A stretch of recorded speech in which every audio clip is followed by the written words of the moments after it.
A to igrišče vedno znova postavite? Ja, tako je pač pri florbolu, da moramo imeti ograde, zato da žogca ne pobegne ven. Tako da vsakič prej malo pridemo in tole tako postavimo, kot ste videli. Ali je velikost igrišča določena? Ja, je določena. Pri velikem igrišču, kot danes vidite, imamo 40x20 metrov, pri mlajših kategorijah so pa potem manjša igrišča, imamo pa recimo 2/3 tega igrišča. Koliko pa ekipa šteje igralcev? Na igrišču imamo tako, kot recimo pri hokeju na ledu, 5 igralcev pa vratarja v golu, medtem ko pri mlajših imamo pa 3 igralce pa vratarja. A je v podaljšku tako, kot tudi na hokeju na ledu, da je 3/3? Ne, pri florbolu ni tazga pravila, ampak igramo normalno, tako kot redni del. Koliko časa pa traja polčas? Imamo tretjine, tako da vsaka tretjina traja 20 minut. Ali je florbol nov šport? Ja, florbol bi lahko rekel, da je relativno mlada športna panoga, ampak čedalje več mladine se ukvarja z njim, tako da je pa zelo podoben hokeju. Gremo se ogrevati, ne rabimo palc prvo. Če znate. Martin vodi ogrevanje, ajde za njim. Ko zapiskam, skočiš in tečeš v drugo smer pa naprej. V redu? Skok, kolena prsa, kar kolena do prs gor.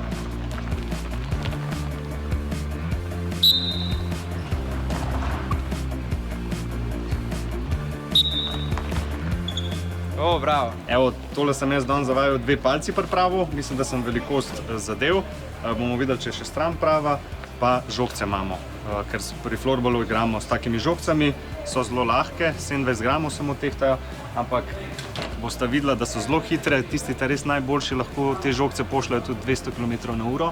A to so ene posebne žogice? Z plastike je narejena, lukence ima, tako da lažje gre čez zrak. Pri palci je tako, prvo jo takole primemo in ta zgornja roka mora biti vedno čisto na robu palice, ker če ne, potem imamo težave pri vodenju žogice in pri strelih.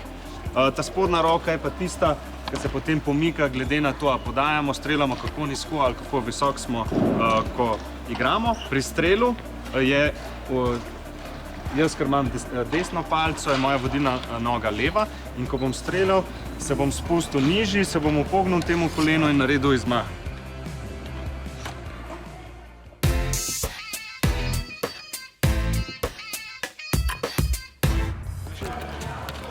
Oni zdaj tukaj se ogrevajo s podajami in bosta pogledala v spredje, kaj počnejo, pa bosta potem isto naredila. Tako da predlagam, da se kar priključita. Če kaj narobe naredita, nič hudega, zato je trening, tako da kar pogumno. Pej se, ajde, nazaj naprej gibanje s palca, da vidimo. Vrhunsko, evo, bravo. Ni žogce to. Skozi držiš roko, preveč zgori. Ti imaš tega bolj nizko, tle dol. Tako, ja. Boš lahko veliko močneje strelil. Ne, imeti tle gor, dol. Ajde, daj ste gol. A tukaj ni tako, kot je pri hokerju, ki ima golman palco? Ne, to si pa dobro opazil. Pri florbolu golman, vratar naš nima palce, zaradi tega je večina časa v preži dol na kolenih, zato je pomembno, da ima zaščito za kolena. Ima pa tako kot vratar pri hokeju tudi čelado, glih zaradi strelov, pa če hoče, ima lahko tudi rokavice. Kaj pa so bistvene razlike med hokejem in florbolom? No, bistvena razlika je seveda, da smo tukaj le na parketu ali pa igramo na umetni podlagi. Pri florbolu je najbolj pomembna stvar hitrost igralcev, pa to, da znajo zelo dobro voditi žogco. Na drugi strani pa ni tako kot pri hokeju takega poudarka na igri na telo, zato so tudi ograde toliko nižje, ker ni nobenega rubanja ob ogradah, tako da je zelo varen šport, predvsem pa zelo hiter pa dinamičen. Ajde, poberemo žogce, pa bomo šli igrati. Pridite videti k meni. Boste videli vsako eni ekipi danes kapetana, zelena, boste pa pisani, kot kaže. Na začetku vsake tekme, na začetku vsake tretjine in ko vsakič, ko pade gol, je na sredini buli.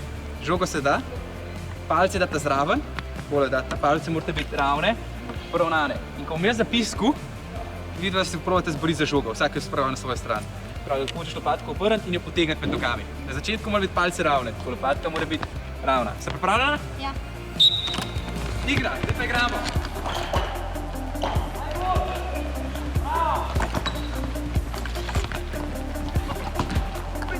Kontra, tečeš!